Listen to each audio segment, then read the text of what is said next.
manusia rohani. Marilah kita membaca 1 Korintus 2 ayat 14 sampai 16. Tetapi manusia duniawi tidak menerima apa yang berasal dari roh Allah, karena hal itu baginya adalah suatu kebodohan, dan ia tidak dapat memahaminya, sebab hal itu hanya dapat dinilai secara rohani. Tetapi manusia rohani menilai segala sesuatu, tetapi ia sendiri tidak dinilai oleh orang lain. Sebab siapakah yang mengetahui pikiran Tuhan sehingga ia dapat menasehati dia? Tetapi kami memiliki pikiran Kristus. Hidup dalam kerajaan sorga berarti kita harus membangun manusia rohani kita dengan terus-menerus mempraktekkan firman Tuhan. Hanya karena kita mendengar seseorang mengatakan sesuatu, bukan berarti yang dikatakannya itu merupakan kebenaran yang harus kita terima dan ikuti.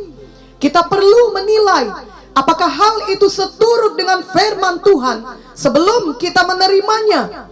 Ingatlah bahwa manusia rohani menilai segala sesuatu, tetapi ia sendiri tidak dinilai oleh orang lain. 1 Yohanes 2 ayat 26 sampai 27 berkata, semua itu kutulis kepadamu, yaitu mengenai orang-orang yang berusaha menyesatkan kamu. Sebab di dalam diri kamu tetap ada pengurapan yang telah kamu terima daripadanya. Karena itu tidak perlu kamu diajar oleh orang lain, tetapi sebagaimana pengurapannya mengajar kamu tentang segala sesuatu, dan pengajarannya itu benar, tidak dusta. Dan sebagaimana ia dahulu telah mengajar kamu, demikianlah hendaknya kamu tetap tinggal di dalam dia. Jadi ada Roh Kudus dan ada firman Tuhan yang telah disediakan Tuhan bagi kita anak-anaknya, sehingga sebenarnya setiap anak Tuhan tidak dapat disesatkan bila memang anak Tuhan tersebut mau bertumbuh menjadi manusia rohani.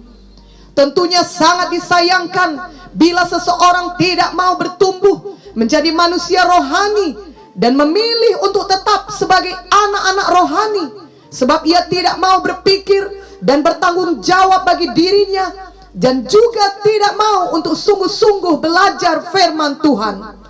Padahal sebenarnya ketika kita bertumbuh menjadi manusia rohani, kita memperoleh pengertian rohani yang sangat memberkati hidup kita dan mengubahkan kita, di mana kelak kita dapat memberkati banyak orang lainnya. Ada kisah mengenai seseorang yang telah lama menderita katarak.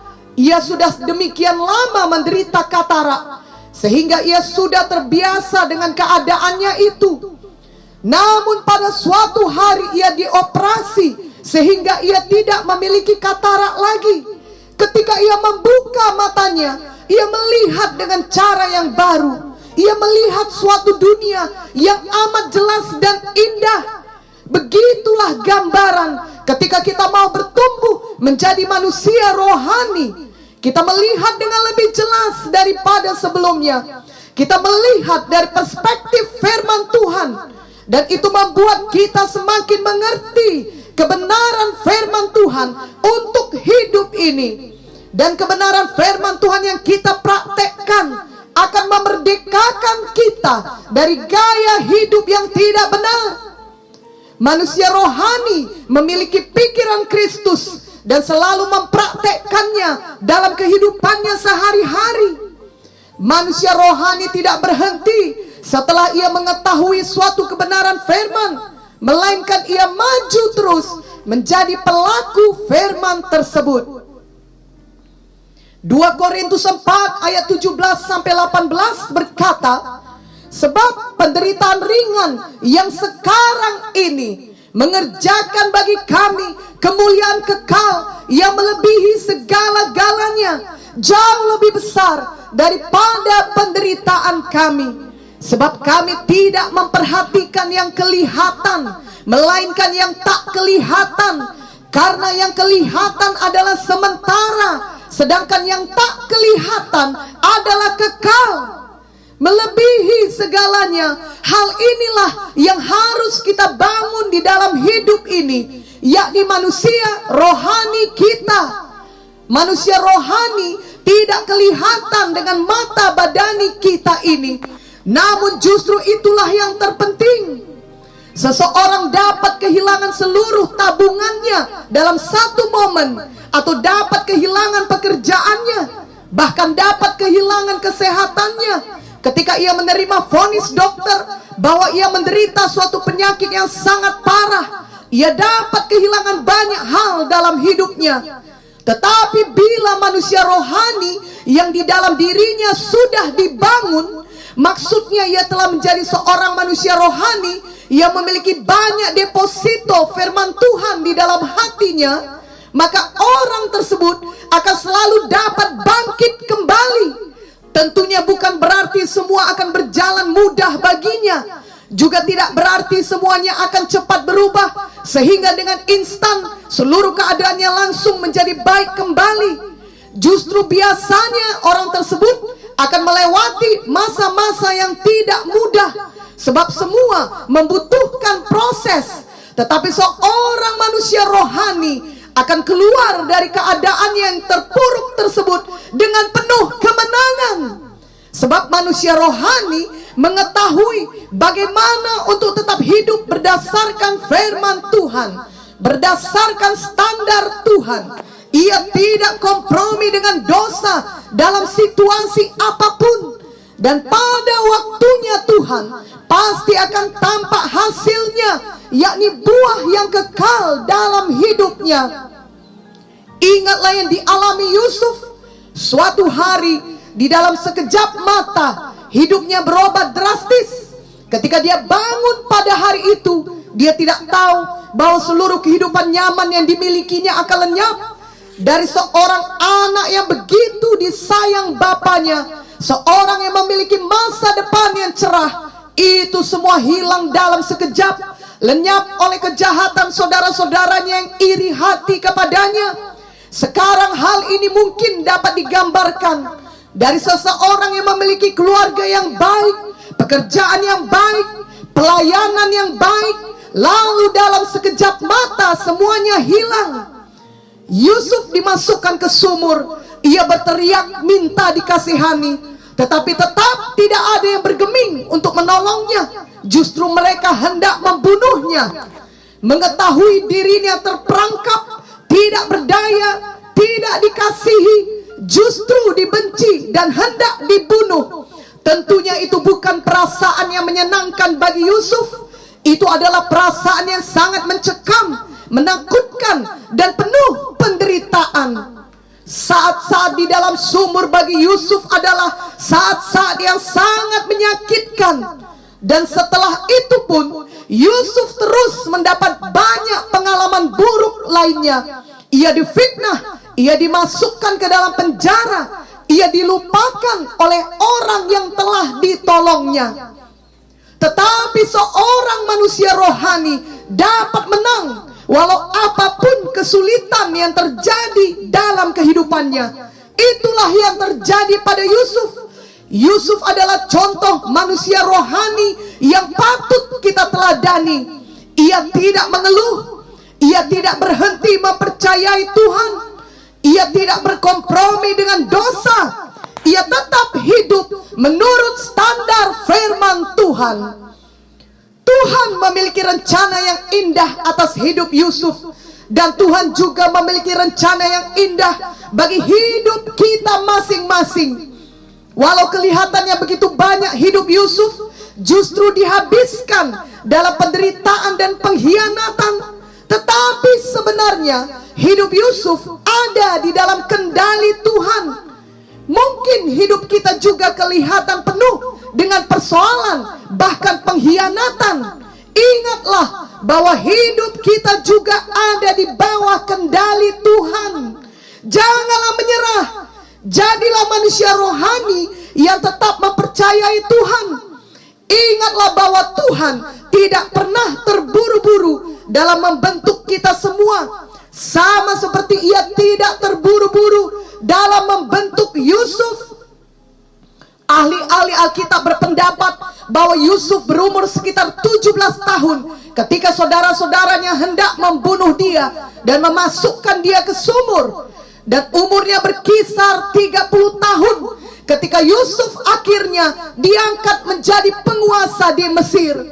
Jadi bukanlah waktu yang singkat semua penderitaan yang dialami Yusuf, namun bentukan Tuhan itu diterima oleh Yusuf dan ia bertumbuh terus menjadi manusia rohani di mana karakternya sepadan dengan panggilan besar yang direncanakan Tuhan baginya. Marilah kita mengingat beberapa contoh lainnya. Misalnya dibutuhkan waktu 120 tahun untuk mempersiapkan Nuh ketika ia membangun bahtera dalam menghadapi air bah.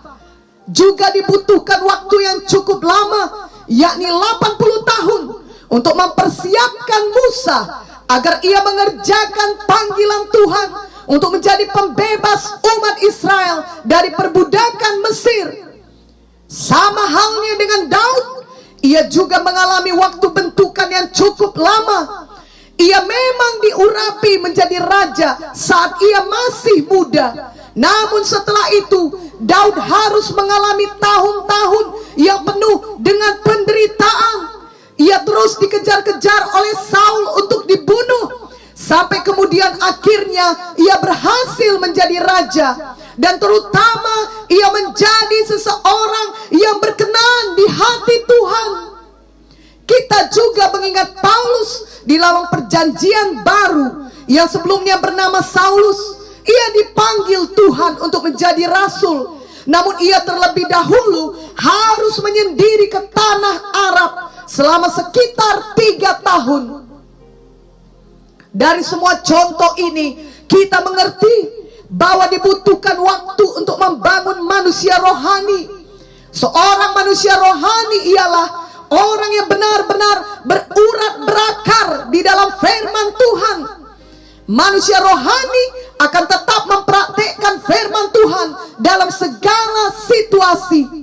Manusia rohani juga dapat menang atas semua ujian dan penderitaan yang terjadi. Inilah hidup kita yang berada di dalam kerajaan sorga selama kita masih di dunia ini. Yusuf tidak melupakan Tuhan, apalagi meninggalkan Tuhan ketika ia menghadapi berbagai situasi yang menyakitkan dalam kehidupannya. Sadra, Mesa, Abednego juga tidak meninggalkan Tuhan, walau mereka diancam akan masuk ke dalam dapur perapian. Daniel juga tidak berhenti berdoa, walau resikonya nyawanya akan hilang karena akan dimasukkan ke dalam gua singa. Mereka semua adalah contoh manusia rohani yang berakar di dalam firman Tuhan, di mana ketika datang saat yang sulit, mereka tahu untuk tetap mempraktekkan kebenaran firman Tuhan di dalam hidup mereka, berapapun harganya. Efesus 3 ayat 16-17 berkata, "Aku berdoa supaya ia menurut kekayaan kemuliaannya menguatkan dan meneguhkan kamu oleh rohnya di dalam batinmu, sehingga oleh imanmu Kristus diam di dalam hatimu dan kamu berakar serta berdasar di dalam kasih." Di sini dikatakan berakar dan berdasar di dalam kasih. Kita tahu bahwa sebelum suatu pohon buah-buahan berakar dengan baik, tentunya pohon itu tidak dapat diharapkan untuk berbuah banyak. Misalnya pohon rambutan, bila ia baru ditanam dan belum berakar dengan baik di bawah tanah, ia tidak mungkin diharapkan untuk dapat berbuah. Namun setelah beberapa tahun, setelah ia berakar dengan baik, ia tentunya diharapkan untuk dapat berbuah. Biarlah hidup kita sebagai manusia rohani berakar dalam kasih, maka kita dapat berbuah bagi Tuhan seumur hidup kita. Setiap orang pasti akan mengalami saat-saat yang sulit atau menghadapi ujian kehidupan seperti yang dihadapi oleh Yusuf atau Daniel ataupun Sadrah, Mesah, Abednego, ketika saat itu tiba, maka akan kelihatan apakah benar orang tersebut adalah manusia rohani. Hal itu akan tampak dari pilihan-pilihan dan respon yang ditunjukkannya. Apakah ia berkompromi? Apakah ia memilih jalan pintas yang mudah, yang seturut dengan kehendak daging? Atau ia memilih jalan Tuhan, yakni jalan penyangkalan diri dan jalan kasih? Yusuf tidak memilih jalan pintas. Ia tidak mengikuti kehendak daging. Ia tidak kompromi dengan dosa. Walaupun istri Potifar menggodanya berulang kali, Yusuf tetap memilih jalan Tuhan. Ia memilih kekudusan. Ia memilih tetap percaya kepada Tuhan. Ia memilih jalan kasih, dan ia mengampuni saudara-saudaranya. Daniel, Sadrah, Mesah, Abednego juga tidak memilih jalan kompromi. Mereka semua tetap memilih takut akan Tuhan dan bukan takut kepada manusia. Mereka memilih tetap mengasihi Tuhan, berapapun bayarannya dan sebesar apapun resikonya.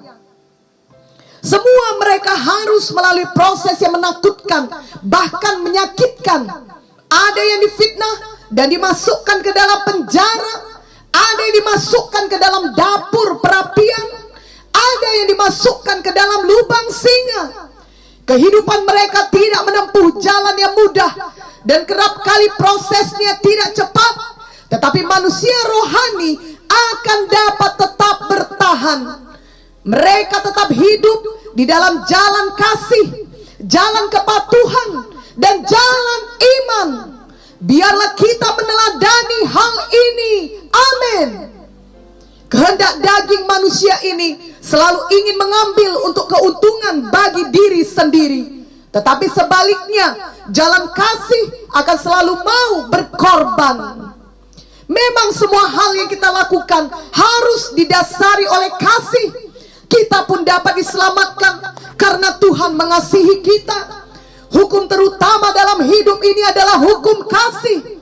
Tadi kita sudah membaca Efesus 3 ayat 17 yang berkata, sehingga oleh imanmu Kristus diam di dalam hatimu, dan kamu berakar serta berdasar di dalam kasih. Tentunya ada musuh kita, yakni setan, yang selalu menggoda kita. Ia akan berusaha terus menaruh tipu dayanya dalam pikiran kita agar kita keluar dari jalan kasih. Biarlah kita menetapkan hati bahwa apapun yang dikatakan oleh setan dalam pikiran kita, kita tidak mau mengikutinya. Kita akan tetap memegang firman Tuhan dan memilih untuk melakukan apa yang dikatakan oleh firman Tuhan saja. Mari tetap memilih menjadi manusia rohani yang tetap berjalan di dalam kasih Tuhan.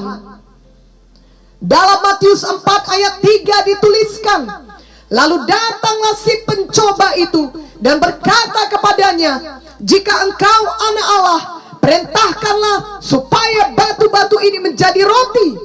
Mirip dengan hal tersebut untuk masa sekarang ini, mungkin setan berkata kepada kita, pakailah urapanmu atau kuasamu untuk mengenyangkan dirimu sendiri. Setan selalu mencobai manusia untuk memuaskan dirinya sendiri, memuaskan rasa lapar akan kekayaan, kedudukan, ketenaran. Jika kita belum bertumbuh menjadi manusia rohani, maka kemungkinan besar kita akan mengikuti godaan setan tersebut. Janganlah sampai hal seperti itu terjadi.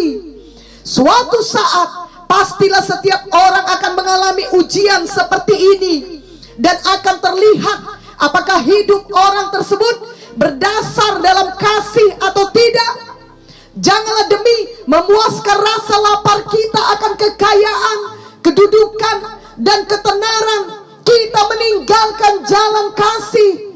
Biarlah kita menang terhadap godaan setan tersebut, sebagaimana Tuhan Yesus juga menang. Dalam Matius 4 ayat 6 dituliskan, lalu berkata kepadanya, jika engkau anak Allah, jatuhkanlah dirimu ke bawah, sebab ada tertulis mengenai engkau, ia akan memerintahkan malaikat-malaikatnya, dan mereka akan menatang engkau di atas tangannya, supaya kakimu jangan terantuk kepada batu. Mirip dengan hal tersebut, di masa sekarang ini mungkin setan berkata, pakailah posisimu atau kuasamu untuk melindungi dirimu sendiri.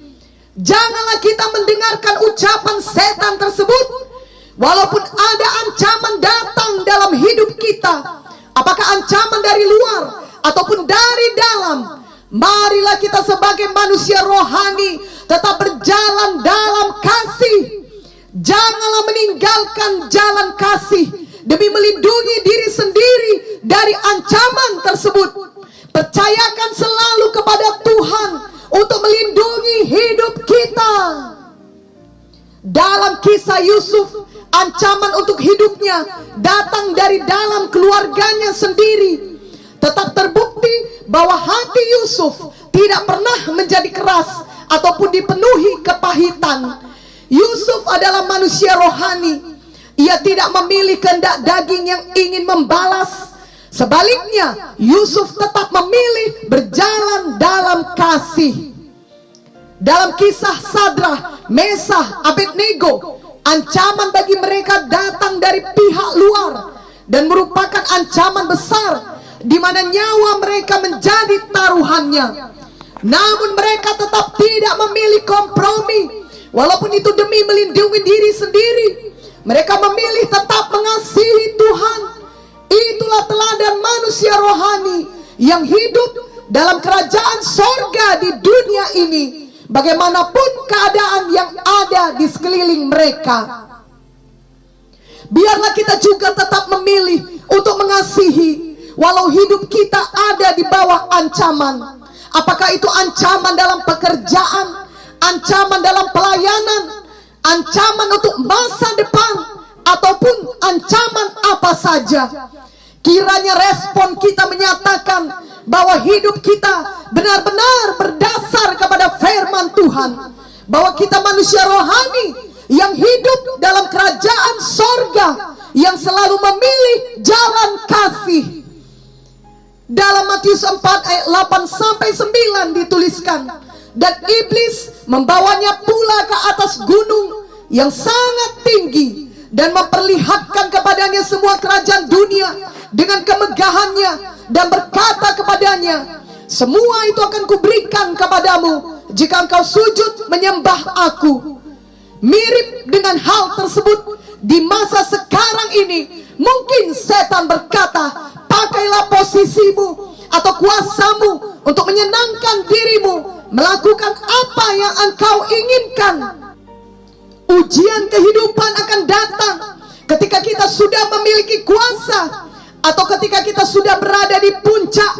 Misalnya ketika kita sudah memiliki kedudukan yang tinggi, atau ketika kita sudah sangat diberkati, ataupun ketika kita sudah memiliki pengaruh besar. Pada saat itu, biarlah kita menjadi manusia rohani yang tetap memilih jalan kasih. Janganlah kita menjadi manusia duniawi. Jika seseorang masih berada di posisi bawah atau masih berada dalam kekurangan, tentunya ia tidak memiliki banyak pilihan dibandingkan jika ia sudah berada di posisi atas dan memiliki banyak uang atau pengaruh. Apakah yang kita lakukan dengan uang, kuasa, dan pengaruh yang kita miliki? Biarlah kita menyadari bahwa semua berkat dan hal baik yang kita miliki berasal dari pemberian Tuhan, dan ada maksud Tuhan untuk semua hal itu. Marilah kita memakainya untuk membawa orang lain lebih dekat kepada Tuhan, sebab itulah yang bertahan sampai kepada kekekalan. Janganlah kita seperti manusia duniawi yang hanya fokus untuk hidup di dunia ini saja, kepada kesenangan-kesenangan duniawi yang sangat sementara. Sebaliknya, Sehingga marilah kita menjadi manusia rohani yang fokus kepada kekekalan. Manusia rohani mengerti bahwa jaminan yang sejati hanya ada di dalam Tuhan yang memiliki segalanya. Jaminan kita bukan pada harta atau kedudukan kita. Tuhanlah sumber kita dan pelindung kita. Itu sebabnya seorang manusia rohani dapat menang atas rasa tidak puas, atas ketamakan, ataupun atas ketakutan akan masa depan. Manusia rohani percaya Tuhan selalu memegang kendali dan memelihara hidupnya. Itu sebabnya ia dapat selalu bermurah hati kepada orang lain dengan semua berkat yang Tuhan berikan kepadanya. Ia memilih jalan kasih yang selalu suka memberi dan berkorban. Memilih jalan kasih mungkin bukanlah jalan yang populer di zaman sekarang ini. Menjadi manusia rohani juga mungkin bukan merupakan hal yang diprioritaskan oleh banyak orang di masa sekarang ini. Namun sebagai anak-anak Tuhan, kita tahu bahwa itulah pilihan yang benar di sepanjang zaman. Sehingga itulah juga yang kita pilih setiap hari. Matius 7 ayat 13 sampai 14 berkata, masuklah melalui pintu yang sesak itu, karena lebarlah pintu dan luaslah jalan yang menuju kepada kebinasaan, dan banyak orang yang masuk melaluinya. Karena sesaklah pintu dan sempitlah jalan yang menuju kepada kehidupan, dan sedikit orang yang mendapatinya. Yusuf memilih jalan sempit. Ia memilih jalan kehidupan, jalan kekudusan, jalan kerajaan sorga, jalan kasih, jalan manusia rohani. Kita tahu pada akhirnya Yusuf menggenapi panggilan Tuhan yang luar biasa. Ia bukan saja menyelamatkan Mesir, tetapi ia menyelamatkan seluruh dunia yang dilanda kelaparan, termasuk seluruh keluarganya. Demikian juga Sadrak, Mesak, Abednego. Mereka memilih jalan yang tidak populer, jalan yang membahayakan, namun itulah yang benar. Dan pada akhirnya Raja Nebukadnezar sekalipun mengakui Tuhan yang mereka sembah adalah Tuhan yang hidup, yang telah melepaskan mereka. Selalu ada berkat besar bila kita memilih mau bertumbuh menjadi manusia rohani yang tetap berjalan dalam kasih. Setiap kali kita tetap melakukan firman Tuhan pada saat-saat yang paling sulit, Tuhan pasti akan memberikan tuaian. Mazmur 30 ayat 6b berkata, sepanjang malam ada tangisan, menjelang pagi terdengar sorak-sorai. Marilah kita membaca lagi Efesus 3 ayat 17 sampai 20. Sehingga oleh imanmu Kristus diam di dalam hatimu, dan kamu berakar serta berdasar di dalam kasih. Aku berdoa supaya kamu bersama-sama dengan segala orang kudus dapat memahami betapa lebarnya dan panjangnya dan tingginya dan dalamnya kasih Kristus, dan dapat mengenal kasih itu sekalipun ia melampaui segala pengetahuan. Aku berdoa supaya kamu dipenuhi di dalam seluruh kepenuhan Allah. Bagi Dialah yang dapat melakukan jauh lebih banyak daripada yang kita doakan atau pikirkan, seperti yang ternyata dari kuasa yang bekerja di dalam kita. Ayat 20 ini mengatakan, bagi Dialah yang dapat melakukan jauh lebih banyak daripada yang kita doakan atau pikirkan, seperti yang ternyata dari kuasa yang bekerja di dalam kita. Sungguh luar biasa hidup yang diserahkan kepada Tuhan. Bila kita mau hidup sebagai manusia rohani yang selalu berdasar dalam kasih, Tuhan dapat melakukan jauh lebih banyak daripada yang kita doakan dan pikirkan, sehingga nama Tuhan selalu dipermuliakan oleh kehidupan kita. Puji Tuhan. Amin dan amin.